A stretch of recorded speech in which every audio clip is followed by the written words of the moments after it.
On today's episode of Locked On Mariners, who is the best pitching prospect in Seattle's farm system, and who are some sleepers, and who are some overrated Mariners prospects? All that and more coming up. Colby, hit it. You are Locked On Mariners, your daily Seattle Mariners podcast, part of the Locked On Podcast Network, your team every day. It is Wednesday, January 4th, 2023. This is Tiny Gonzalez and Colby Patnode for the Locked On Mariners podcast, and thank you so much for making us your first listen. Subscribe, like, and turn on alerts if you're watching on YouTube, or subscribe and leave a 5-star review on your preferred podcast platform if you like what you hear. And if you want to hear from us even more, please consider signing up for our Patreon. The link as well as our social accounts is in the description below. We're going to be re-ranking the Mariners farm system here in a few weeks, so we wanted to begin prep for that by making today's show all about prospects.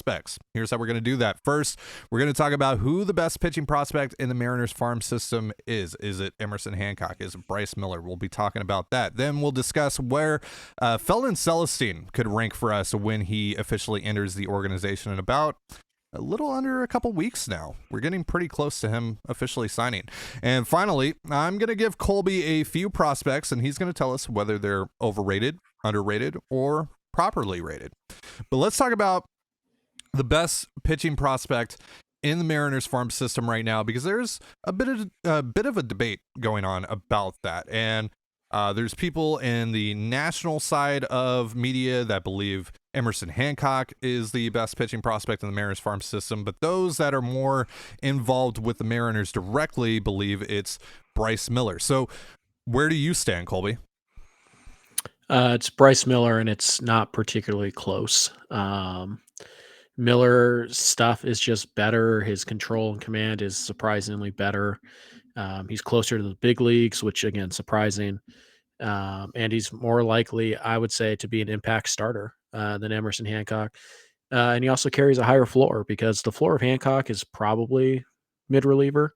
It's really hard to imagine that Bryce Miller isn't a high leverage reliever for at least a couple of years, if he ultimately can't start. So yeah, for me, it's Miller. He's just better at everything.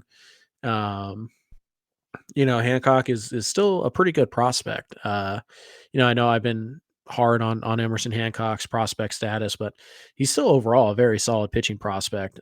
He's not, he's not bad by any stretch, but Miller's just significantly better at just about everything. But the real big difference is the fastball value. Miller has a fastball that gets swings and misses in the zone, which is something that Hancock's fastball just really doesn't at this point. It's not a huge velocity gap between the two either. It's not like Hancock's, 89, 90 and Miller's 98. Both are, in the 95, 96 range. Miller has a little more gas, but not much more. But the fastball just plays up, whether it's the shape or the attack angle or the movement or the run. Like, we don't know. I don't know exactly. I don't have the pitch data in front of me, but Miller's fastball is significantly better than Emerson Hancock's. And that's the big difference right now. Yeah, I think, Hancock has the deeper repertoire, but right now it's not all coming together. And of course, he's dealt with some injuries, and he's had just a weird start to his professional career in general, being drafted, in the middle of the pandemic and all that.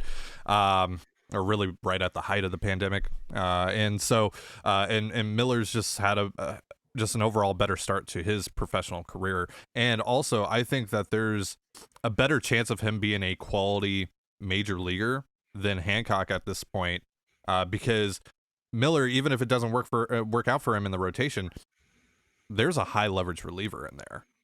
Like a legitimate, like, potential elite reliever, like how we viewed Matt Brash. Right. So at the very least, you're getting that out of Miller. I think that's a pretty safe bet at this point, just seeing the way that he's developed over the last year and a half. Hancock, meanwhile, there's questions. There's questions about his durability. There's questions about his fastball. And there's just questions about how he's going to get into this rotation in general, because there are quite a few guys ahead of him right now. And honestly, I would even say at this point, I'm not saying that he's a worse prospect than Taylor Dollard, but I think there's a non-zero chance that the Mariners view Taylor Dollard ahead of Hancock in terms of just major league viability at this point right now. So yeah, there's a lot of questions with Emerson Hancock that should give anyone pause when looking at his profile. I'm still a believer, though, because there are Mhm. 4 legitimate pitches. He just needs to get more value out of his fastball because everything begins and ends with that. Right. His best pitch is a changeup, which has really developed nicely over the last few years. Coming out of college, it was actually the slider, but that's almost regressed a little bit. The changeup being your best pitch is fine. I mean, you can make it work. It was Pedro Martinez's best pitch. It was Felix Hernandez's best pitch. Like the changeup can be your out pitch. It's fine, but you have to get value out of the fastball to set up the changeup. It's not a pitch that is good enough that you can dominate. And he doesn't have the breaking stuff to kind of, you know, mix the fastball. He has to get value out of the fastball. And if he can't find a way to get more swings and misses with it, he has to be more pinpoint with his command of it. And so, it's entirely possible that he's figured something out or he's figuring something out right now. And in a couple months, you have these 2 young guys who are both mid rotation starters.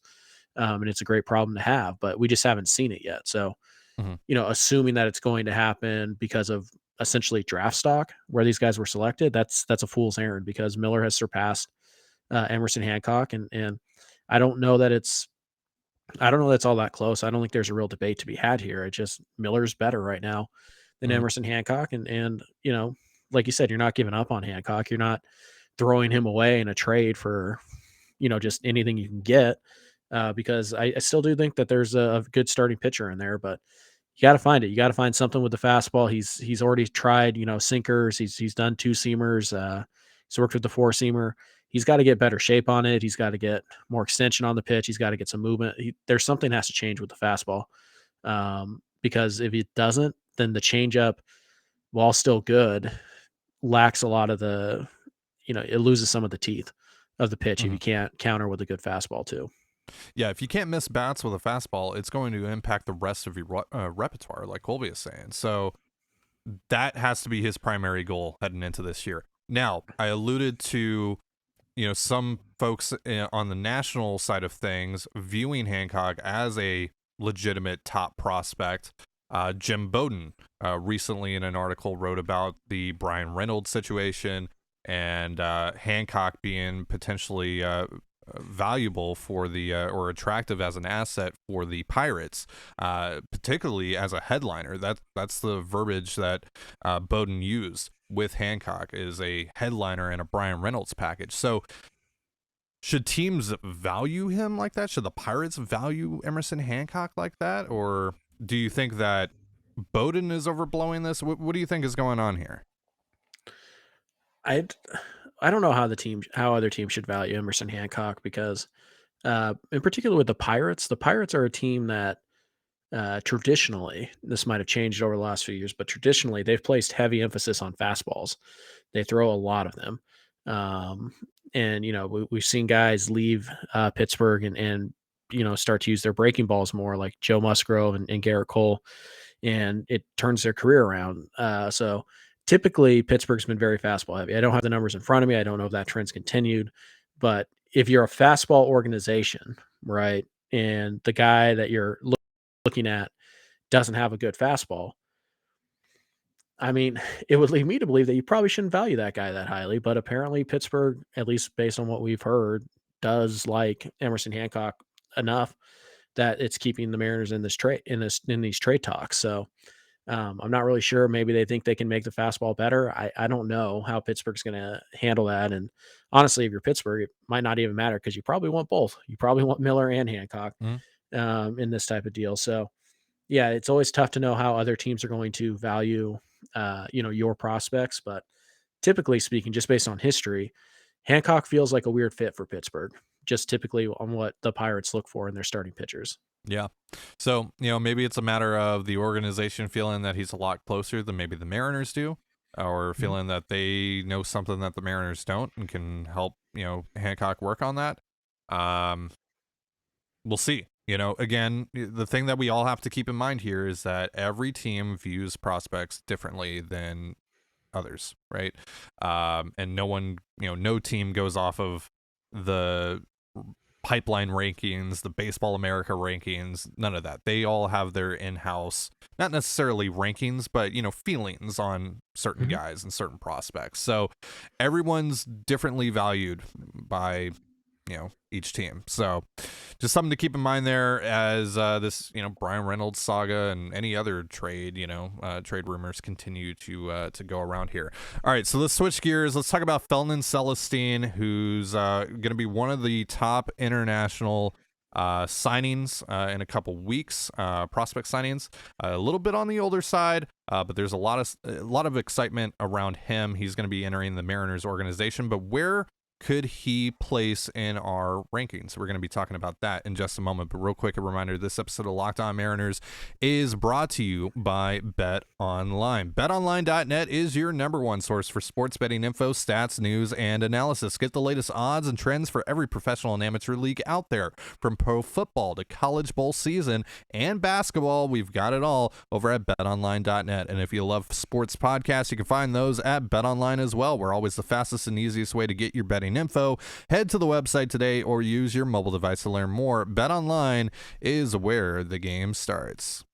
You're listening to the Locked On Mariners podcast. Thank you so much for making us your first listen. So Felnin Celesten, again, a little bit on the older side, but he's officially going to be joining the Mariners organization on January 15th.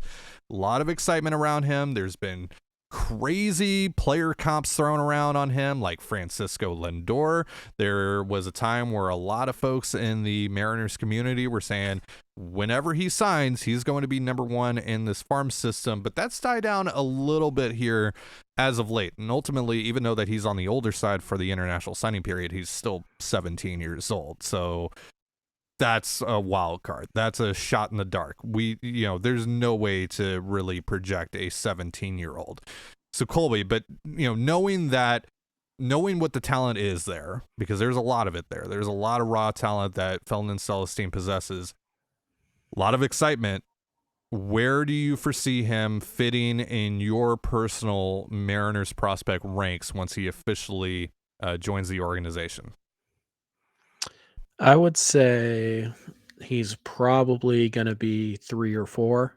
And a lot of that, Felnin Celesten's been on our radar forever, since, about 2 years now, with the understanding that he was going to sign. So when you have that kind of, attention for so long, you kind of start to nitpick and find, things that maybe aren't perfect. It's called prospect fatigue. Scouts get it a lot during draft time. When they have a high schooler who's been on the draft radar for 4 or 5 years, everything gets nitpicked and overanalyzed. So maybe that's what's happening with Felnin. I don't know. I think the big part for me is that he's 17 years old. He hasn't played a lick of professional baseball.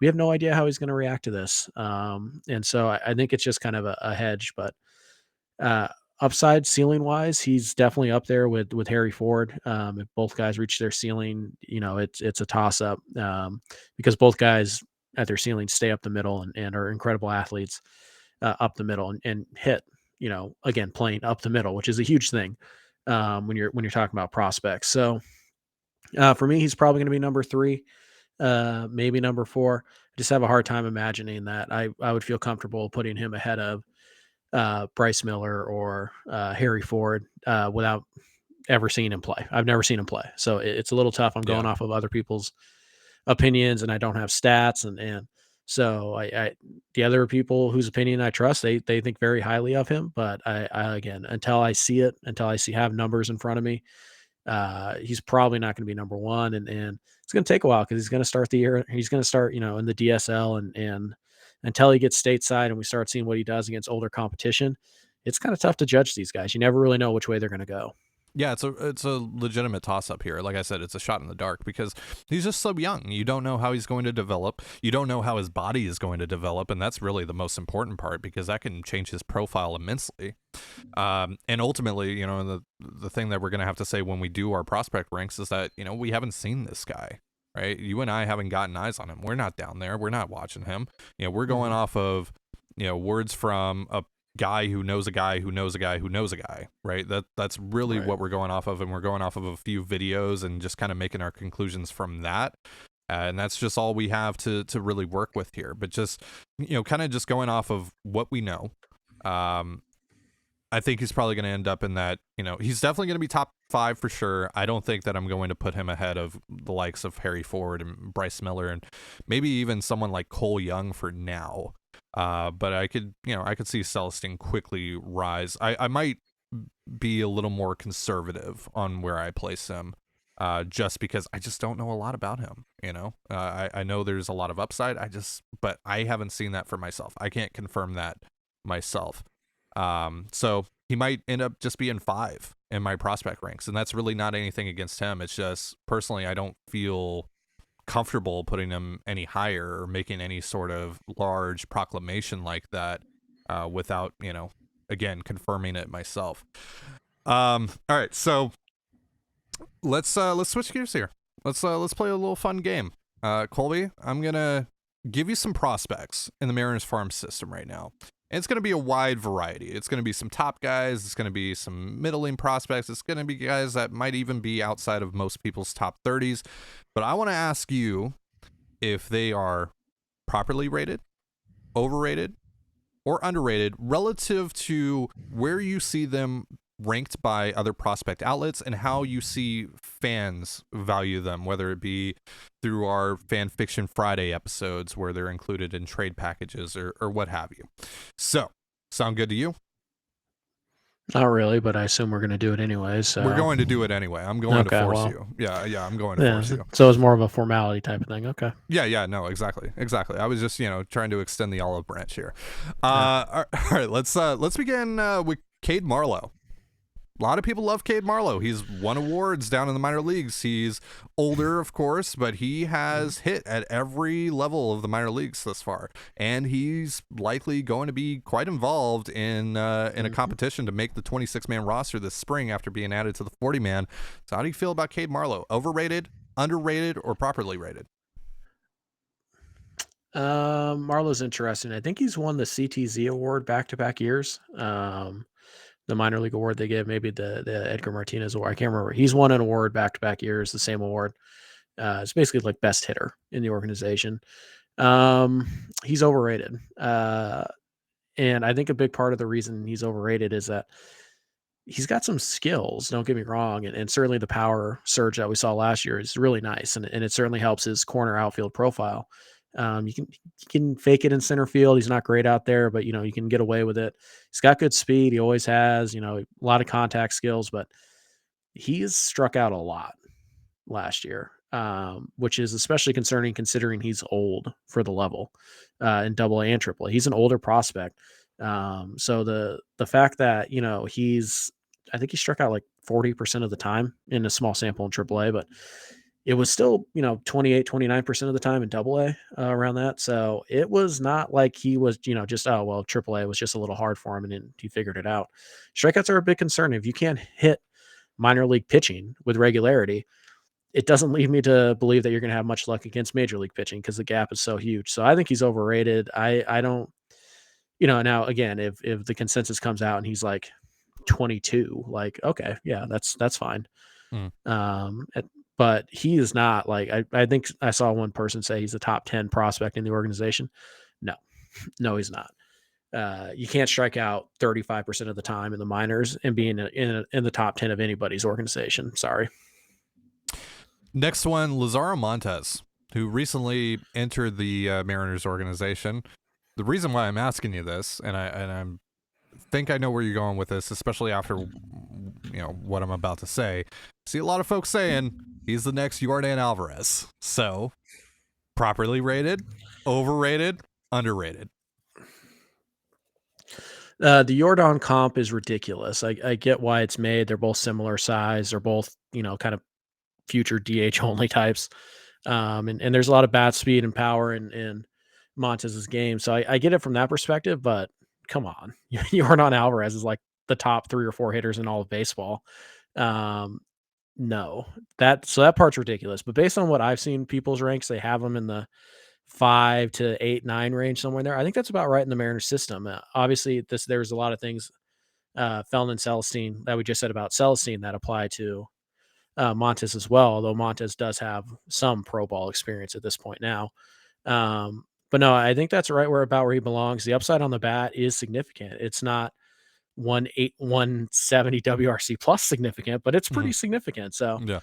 kind of depends on how he develops in the outfield. I ultimately think he's first base DH only, which does hurt his profile a little, but I mean, stop with the Jordan stuff. That's nonsense. Like that. Yeah. That's like comparing any prospect in the Mariners system to Julio Rodriguez. Like, just stop. Yeah. Those guys don't grow on trees. Just stop. Yeah. He's tall, he's lanky, he's Left-handed. athletic, he's left-handed. There's a lot of explosiveness in that bat, and he's really energetic. I don't know if you've seen some of the videos of him hitting home runs and celebrating afterwards. He's a fun guy. He's going to be a really fun player if it all works out for him.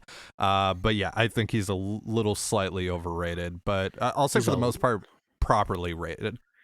He's a long ways away too from the big leagues. So yeah. Putting the people that say, the Yordan Alvarez stuff aside, I think he's properly rated. All right, next up, Taylor Dollard, right-handed pitcher. We talked about him a little bit earlier on in the show. What do you think about Dollard? Properly rated, overrated, underrated? Based on the number of people who think that he can be traded for Brian Reynolds in our Fan Fiction Fridays, I would say he's overrated by a lot of Mariner fans. He's a number 5, that's what he is. Maybe there's a little bit of upside for number 4. Honestly, to me, he reminds me, not stylistically, but he reminds me a lot of Chris Flexen. Like, what you've gotten from Chris Flexen is probably roughly what you're going to get from Taylor Dollard. And we know that Chris Flexen is a valuable player. He's a valuable piece to have on your major league roster. We also know that you can go get another one, so I think Dollard's a major league quality starter. It's definitely back end for me. He's going to get starts for the Mariners this year at some point, assuming he's not traded. He's an interesting guy. I mean, he's definitely not a terrible pitcher.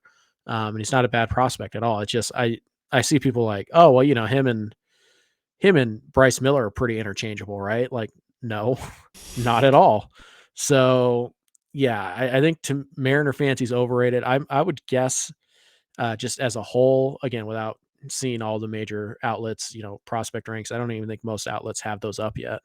My assumption is that he's probably going to be in the 7 to 10 range. And I feel like that's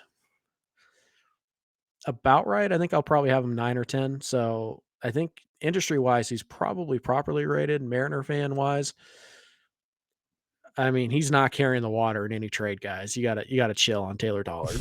Yeah. I think the thing with Dollard is there's some level of certainty there that he's going to be a low end number 4, number 5 at the very least. And so that does give him some value.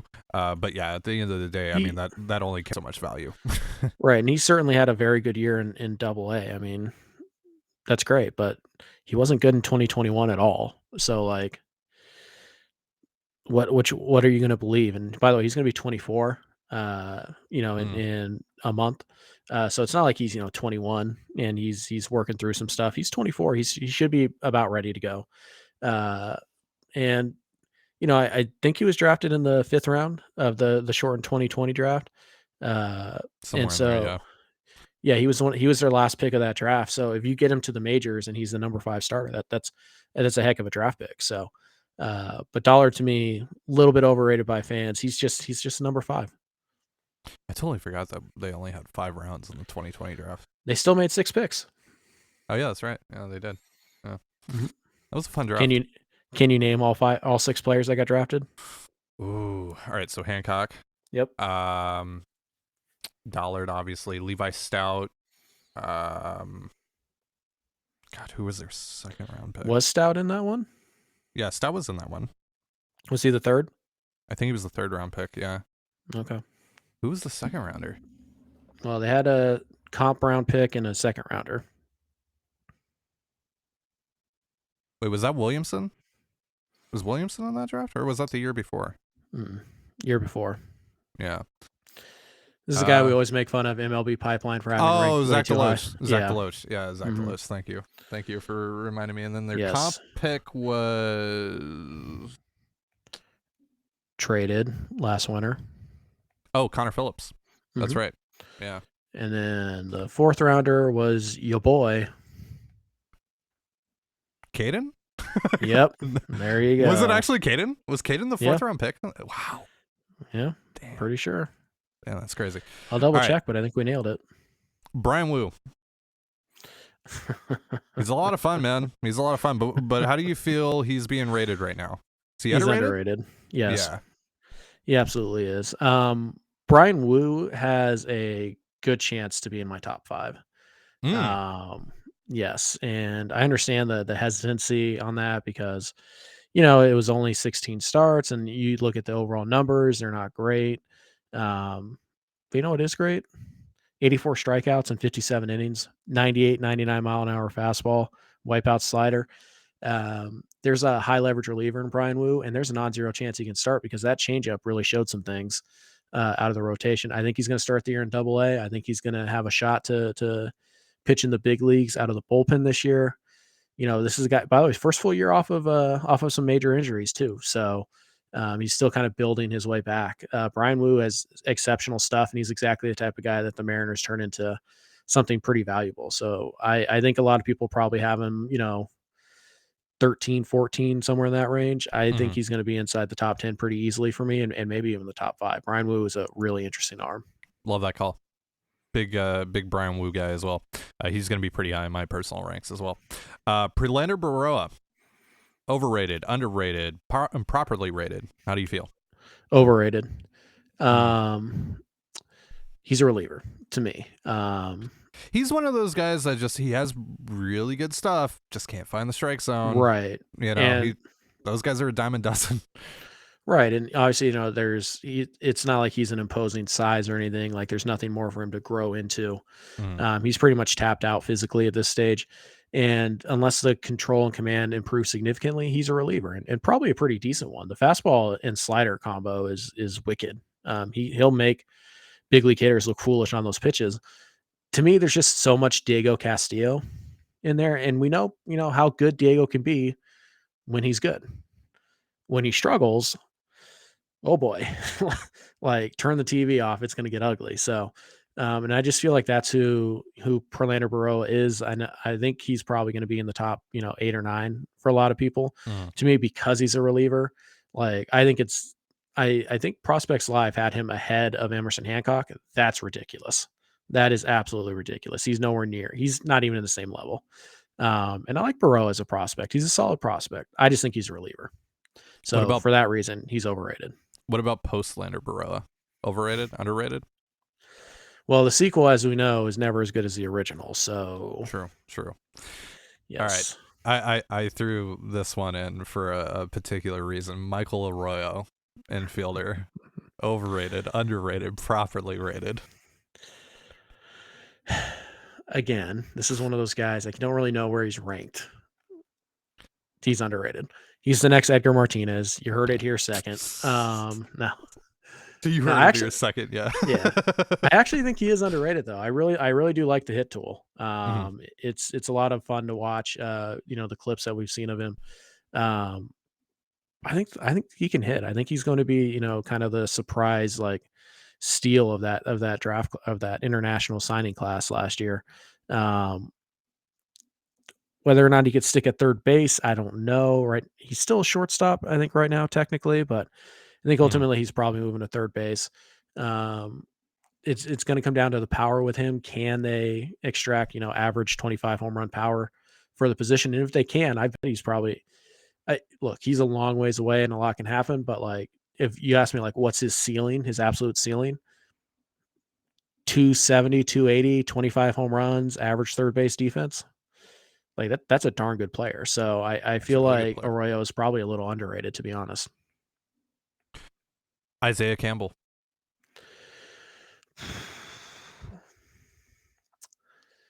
Underrated to me. I think underrated. Yeah. I think it's pretty clear. A lot of people have written off Isaiah Campbell completely, or they've just forgotten about him, right? He's kind of been the forgotten man of that 2019 draft class. Dude was really good this past year, working out of the bullpen. What a great draft class that was, by the way. Right. And that was what, Kirby, Williamson, Campbell with your first 3 picks. Yeah. Let's see, Kirby is, a dark horse Cy Young contender. Williamson was able to net you Jesse Winker and Eugenio Suarez with some help, Yep. and Campbell looks like a shutdown reliever. To me, I don't really know how I could justify putting Campbell ahead or behind Prelander Baroa, and I think that's pretty much the consensus. But because I think both are relievers, Campbell's better. He's more consistent. He throws way more strikes. His arsenal is just a little bit deeper, which in relief doesn't matter that much. But we're talking about the split change, the slider, and the fastball for Campbell. Those are Yeah. all legitimate out pitches for him. So, I think he walked like 6 guys last year in 40 innings, something like that. He's underrated. He's going to be very good, and I would bet pretty heavily that he gets some pretty major outs for the Mariners in 2023. Yeah, I think he's going to have a significant impact on this bullpen. He's going to be like that guy, the one guy that really comes out of nowhere Right. for a lot of people and becomes a major part of that bullpen by years in. When we do our because inevitably we'll get to this idea, 5 dark horse candidates to make the Mariners roster out of spring training. Isaiah Campbell's probably number 1 or 2. Yeah. It's just that's what we're talking about. Pulled up the numbers real fast here. It was 65 innings, walked 18, struck out 79, 1.79 ERA. Campbell again, just different, man. He's a dude. Yeah, he's a dude, and I wouldn't be shocked at all if Campbell comes up and he's the third high leverage arm that they need at some point. I wouldn't expect it right away, but kind of like Andres Munoz, you kind of ease him into it, and he gets more comfortable, and then lights out. Like that wouldn't shock me. I wouldn't bet on it, but it wouldn't shock me. At the very least, I think he's going to be Penn Murphy this year. At the very least, I would say Matt Festa, sure, yeah, even a little bit better than Murphy. So yeah. All right, I got a couple more names here that I want to quickly go over. All right, Axel Sanchez, underrated, super underrated, top 10 easy. Yeah, Jerry DiPoto himself has said that he's underrated. So he has a chance to take that Edwin Arroyo jump this year. For real, yeah, totally agree with that. Juan Pinto, favorite of yours. Underrated. Yeah, I knew it. I already knew he's what a your tall answer left, was going to be. Yeah, he's a tall, thin lefty who's adding weight, but already throws 91, 92 with a pretty good curveball. I'm in. There you go. Lastly, Starlin Aguilar. I know you have some feelings on him. Yeah. I don't think he's a big leaguer, personally. Yeah, it's also like, where is he going to play? There's a lot of questions about that, questions about the bat, all that stuff. So yeah, right. And by the way, I think he's a bit overrated. Yeah, the ceiling comp on Aguilar, I don't know if you remember this. People were like, could he be Rafael Devers? Yeah, no. And that's why when you hear Felnin Celesten is Francisco Lindor, yeah, let's pump the brakes there a little bit. Let's chill out a little bit, folks. Right. And those are upside comps. They're not what people actually think if everything goes right. But it's the 100th percentile comp. It's like, when Kelnick was coming up, it was like Grady Sizemore and all this stuff, Bryce Harper. Right. Yeah. Julio was like Julio. Actually, he hit that comp though. But yeah. sometimes you do hit the ceiling, but again, exception to the rule, not the standard. Right. Yeah. That whole conversation. Yeah. If Aguilar makes my top 30, it's going to be 27, 28, 29, 30, somewhere in that range. So yeah, and he's not overrated, I would say, and necessarily in terms of pipelines rankings. They have him 20, I think, or 19 or something like that. That's fine. Yeah, it's a bit high for me, but okay. Yeah, it's a big year for him though. That's what I would say. Sure, it's a really big year for him. He's still really young. I think he's 19. So yeah.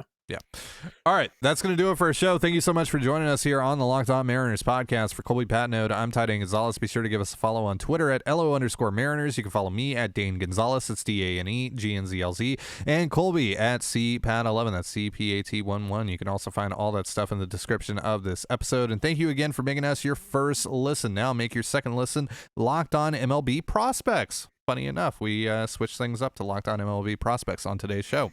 Host Lindsey Crosby is a prospect encyclopedia, and he's going deep on the MLB stars of tomorrow. It's free and available wherever you get podcasts just like us. And with that, have yourself a beautiful baseball day, and we'll see you on Friday. Peace.